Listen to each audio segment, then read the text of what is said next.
Bahasa dia bahasa Indonesia. Dia tak bercakap bahasa Cina. Saya terkejut. Kadang-kadang dengar suara macam orang Indonesia. Bila beralih tengok orang Cina. Kenapa Malaysia tak macam itu?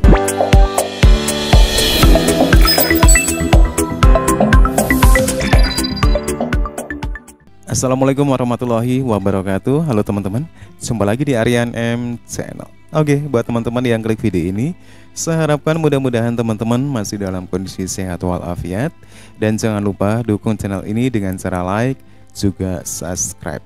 Baik, di kesempatan kali ini saya akan ajak teman-teman untuk melihat sebuah video dengan judul Mahathir Kecewa, Malaysia Tidak Bisa Meniru Indonesia. Oke, seperti apa ulasannya? Sebelum kita berkomentar, kita akan lihat dulu videonya.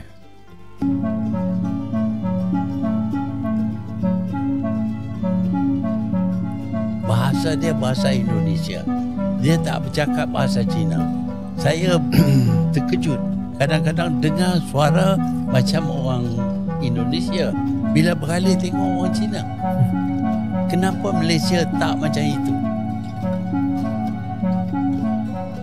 Hello Wanderers, di video ini kita akan menggali wawasan terbaru dari Mahathir Mohamad.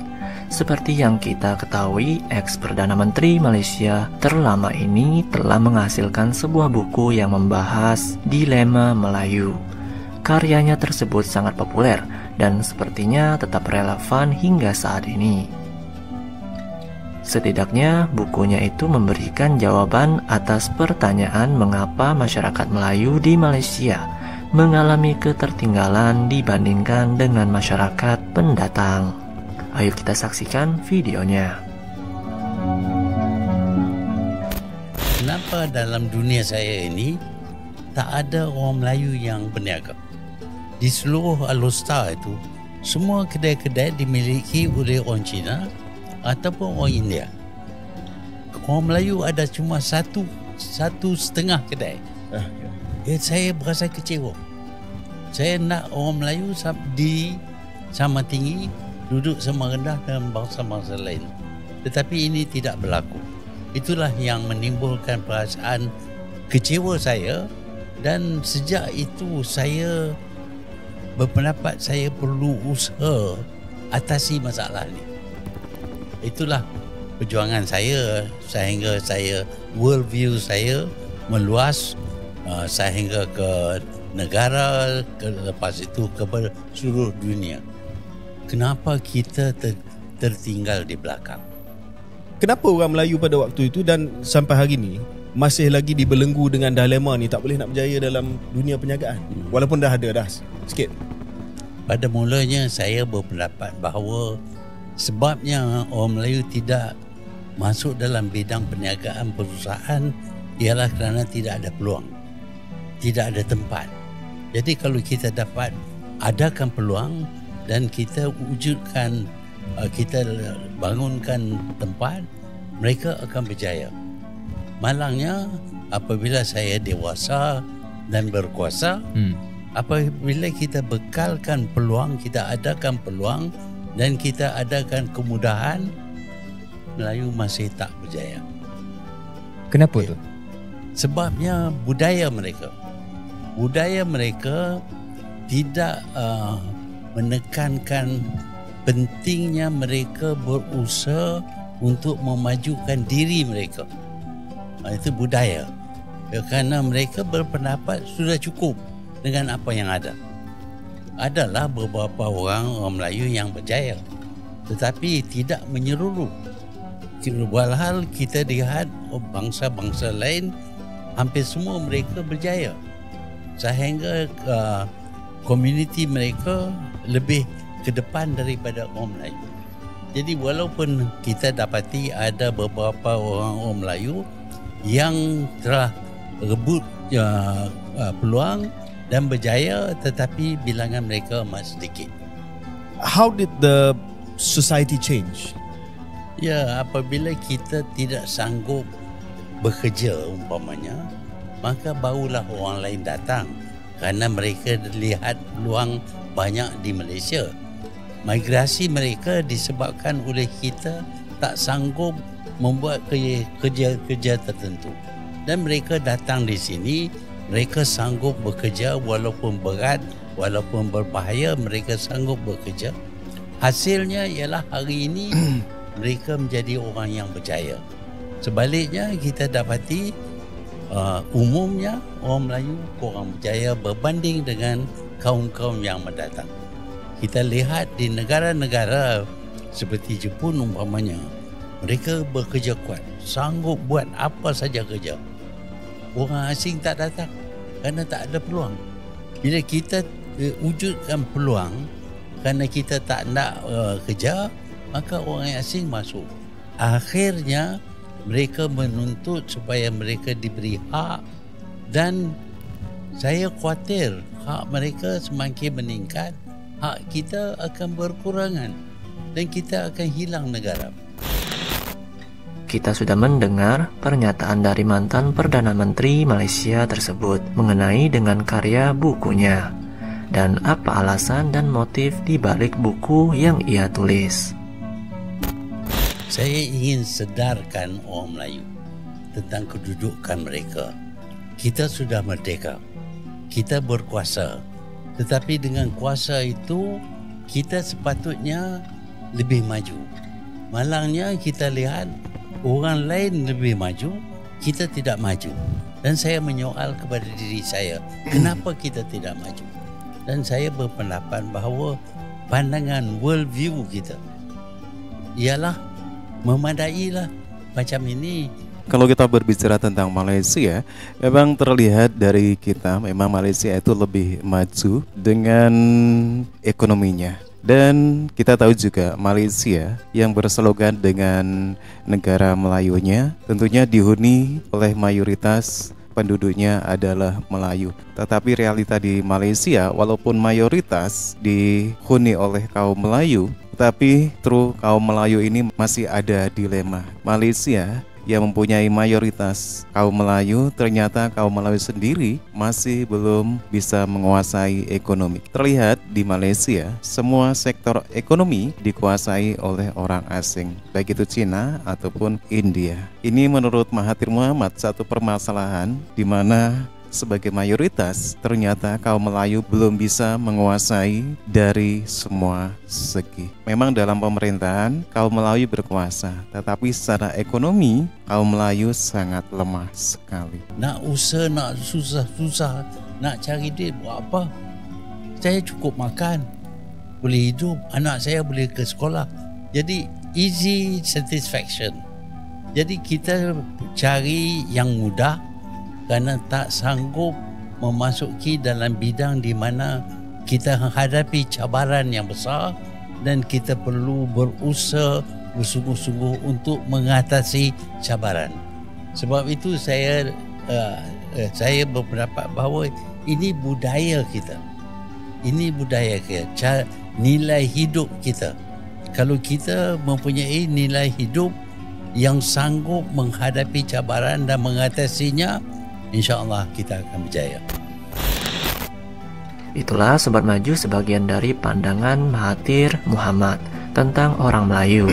Nah, selanjutnya kita akan menggali alasan mengapa Malaysia tidak dapat mengadopsi konsep seperti bangsa Indonesia. Isu ini masih menjadi perdebatan hingga saat ini. Mari kita dengarkan pembahasannya dari mantan Perdana Menteri itu.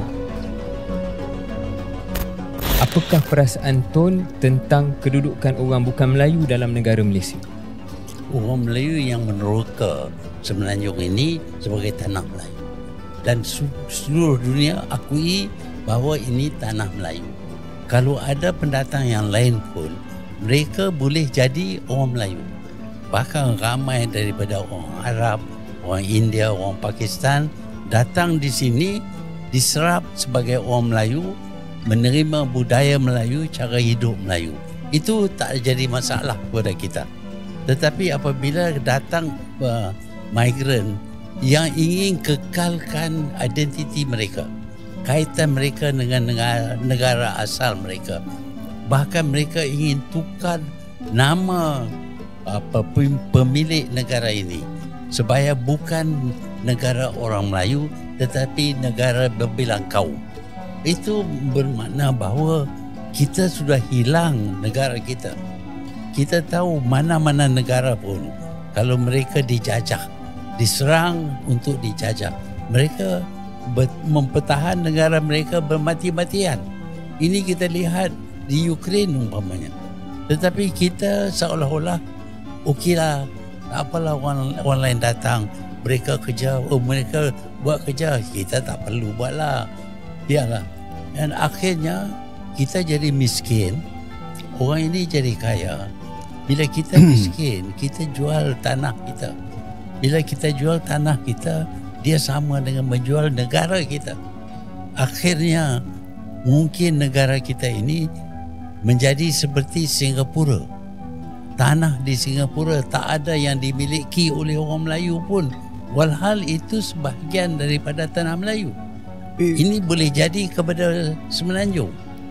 Kita tak pernah daripada awal, Tun, mengamalkan asimilasi di Malaysia macam di Indonesia, di Thailand. Tak betul.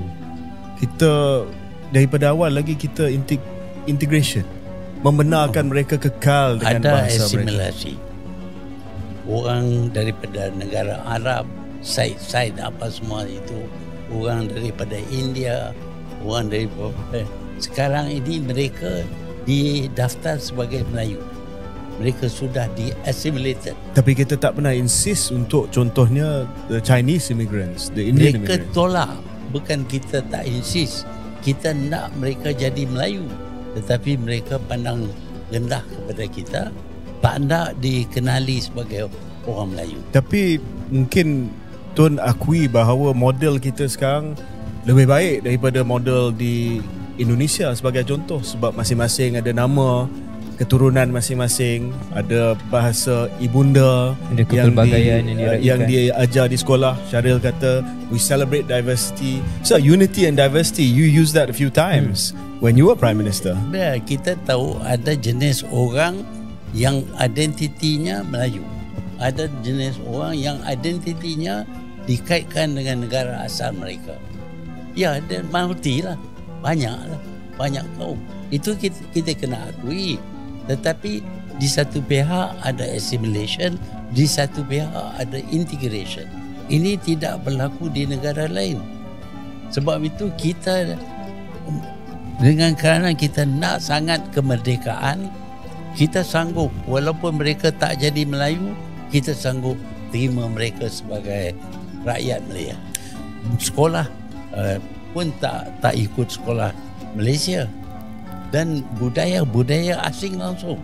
Jadi mereka terpisah. Sekarang ini tempat mereka tinggal pun satu kawasan mereka, hak mereka saja. Sehingga ada tempat-tempat yang mana ini mereka punya. Tak ada, orang Melayu tak boleh masuk, tak boleh bertanding. Well, ada juga kawasan Melayu yang orang Cina tak boleh masuk, tak boleh bertanding. Jadi kita tidak jadi satu bangsa. That is what I mean by bangsa. Kena serap budaya tempatan. Dan budaya itu, kalau orang di Indonesia, dia tukar nama dia, bahasa dia bahasa Indonesia, dia tak bercakap bahasa Cina. Saya terkejut kadang-kadang dengar suara macam orang Indonesia bila beralih tengok orang Cina. Kenapa Malaysia tak macam itu? Tapi dia orang Indonesia tu. That's the point there. Ya, dia orang Indonesia pasal dia serap nilai hidup, cara hidup dan budaya Indonesia. Sebab tu mereka adalah orang Indonesia. Yang akhir daripada saya berkenaan dengan ni, Tun, sebab ya kita faham ini worldview, Tun, dan kita dalam podcast ni kita agree to disagree sometimes. Tetapi saya rasa kita dah terlajak jauh selepas kemerdekaan untuk kita patah balik ke satu sistem asimilasi. Dan saya rasa ini adalah satu model yang ada aset dia kepelbagaian. Demikianlah Sobat Maju perspektif yang diungkapkan oleh Mahathir Mohamad terkait konsep bangsa di Malaysia. Ternyata terdapat perbedaan pandangan antara Mahathir dan politikus yang lebih muda. Satu ulasan video yang menarik di mana ada penjelasan Mahathir Mohamad tentang dilema Melayu seperti apa yang ditulis dalam bukunya. Dan sekiranya memang betul lah ya apa yang dikatakan oleh Mahathir Mohamad. Kalau kita melihat kenyataan di Malaysia sekarang, walaupun Malaysia memang terlihat maju, tetapi pada kenyataannya sebagai penghuni mayoritas kaum Melayu belum bisa berbuat apa-apa, belum bisa menguasai ekonomi seperti yang dilakukan oleh pendatang asing, baik itu Cina ataupun India. Walaupun sering diberikan peluang, ternyata kaum Melayu menurut Mahathir Mohamad belum mampu untuk bisa seperti Cina ataupun yang bisa menguasai ekonomi Malaysia. Tadi juga ada pembahasan tentang bagaimana perpaduan Malaysia yang sebenarnya kalau kita bisa mengambil poin dari penjelasan si Mahathir, memang belum ada persatuan sepenuhnya dari semua kalangan masyarakat Malaysia, baik itu Cina ataupun India ataupun Melayu secara bersama-sama. Oke teman-teman ya, demikian satu video yang menarik, dan menurut teman-teman gimana? Silahkan teman-teman bisa berkomentar. Terima kasih, jangan lupa like dan subscribe. Sampai jumpa lagi di video berikutnya.